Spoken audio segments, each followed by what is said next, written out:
ഒമാനിൽ വിസയില്ലാതെ കൊല്ലം പറവൂർ സ്വദേശിയായ ലേഖൻ സുകേഷൻ താമസിക്കാൻ തുടങ്ങിയിട്ട് 7 വർഷം. ഇടക്ക് എപ്പോഴോ പാസ്പോർട്ടും നഷ്ടപ്പെട്ടു. 34 വർഷങ്ങൾക്ക് മുമ്പാണ് ലേഖൻ സുകേഷൻ ഒമാനിലെത്തുന്നത്. പെയിന്റിംഗ് ജോലിക്കായാണ് എത്തുന്നത്. കോവിഡ് കാലത്ത് ജോലിയില്ലാതെ ഒരുപാട് കഷ്ടപ്പെട്ടു. വിസ പുതുക്കാൻ പണം തികഞ്ഞില്ല. പിന്നീട് താമസിക്കുന്ന സ്ഥലത്ത് നിന്നും മാറിപ്പോകേണ്ടി വന്നു. വാടക നൽകാൻ കഴിയാതെ 3 സ്ഥലങ്ങളിൽ നിന്നും മാറി താമസിച്ചു. കഴിഞ്ഞ 3 വർഷമായി കാര്യമായി ജോലി ഒമാനിൽ ശരിയാക്കാൻ സാധിച്ചില്ല. നിരവധി സ്ഥലങ്ങളിൽ ജോലിക്കായി അന്വേഷിച്ചു. എന്നാൽ ഒന്നും ശരിയായില്ല. ജോലി അന്വേഷിച്ച് നടക്കുന്നതിനിടയിൽ രോഗം അദ്ദേഹത്തെ തേടിയെത്തി. 2 കണ്ണുകളുടെ കാഴ്ചയും നഷ്ടപ്പെട്ടു.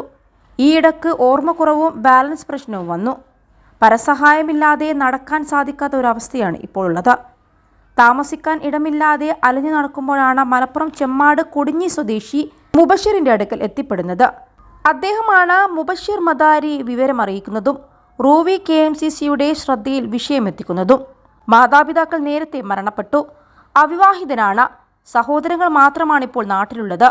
റൂവി KMCCയുടെ നേതൃത്വത്തിൽ മസ്കറ്റിലെ ഇന്ത്യൻ എംബസിയുടെ സഹായം ആവശ്യപ്പെട്ടു. നടപടികൾ പൂർത്തിയാക്കാനും അദ്ദേഹത്തെ നാട്ടിലെത്തിക്കാനുമുള്ള ശ്രമങ്ങൾ പുരോഗമിക്കുകയാണെന്ന് ഭാരവാഹികൾ അറിയിച്ചു. 21 ലക്ഷത്തോളം സന്തുഷ്ടരായ ഉപഭോക്താക്കളും 2 ലക്ഷത്തോളം തിമിര ശസ്ത്രക്രിയകളും പൂർത്തിയാക്കിയ മലബാറിലെ ഏക കണ്ണാശുപത്രി Al Salama eye hospital, hospital road, Perinthalmanna. അതിനിടെ മസ്കറ്റ് നമ്മൾ ചാവക്കാട്ടുകാർ ഒരാഗോള സൗഹൃദക്കൂട്ട് ഒമാൻ ചാപ്റ്റർ വർഷങ്ങളായി നടത്തിവരുന്ന ദാഹശമനത്തിനായി ഒരു തുള്ളി കുടിവെള്ളം വിതരണ പദ്ധതി സമാപിച്ചിട്ടുണ്ട്. ഒമാനിൽ ചൂട് കുറഞ്ഞ സാഹചര്യം കണക്കിലെടുത്ത് കൊടും ചൂടിൽ തൊഴിലെടുക്കുന്ന നമ്മുടെ സഹോദരങ്ങളുടെ ദാഹശമനത്തിനായി നമ്മൾ ചാവക്കാട്ടുകാർ ഒരാഗോള സൗഹൃദക്കൂട്ട് ഒമാൻ ചാപ്റ്റർ 2024 ജൂൺ മാസം മുതൽ തുടങ്ങി ഓഗസ്റ്റ് 2024 വരെ ഏകദേശം 3 മാസത്തോളമായി നടത്തിവരുന്ന ഈ വർഷത്തെ ദാഹജലം, ശീതളപാനീയം, ലഘുഭക്ഷണ വിതരണം പദ്ധതി സമാപിച്ചു.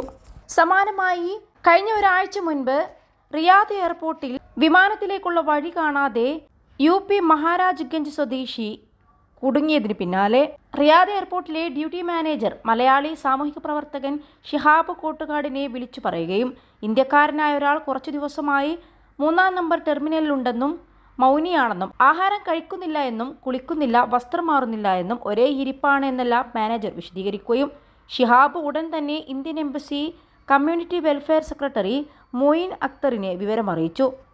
തുടർന്ന് ഷിഹാബും പാലക്കാട് കൂട്ടായ്മ ഭാരവാഹികളായ കബീർ പട്ടാമ്പി, റൌഫ് പട്ടാമ്പി എന്നിവരും എയർപോർട്ടിലെത്തുകയും അധികൃതരുടെ അനുമതിയോടെ അകത്തുകയറി സുരേഷിനോട് സംസാരിച്ചു.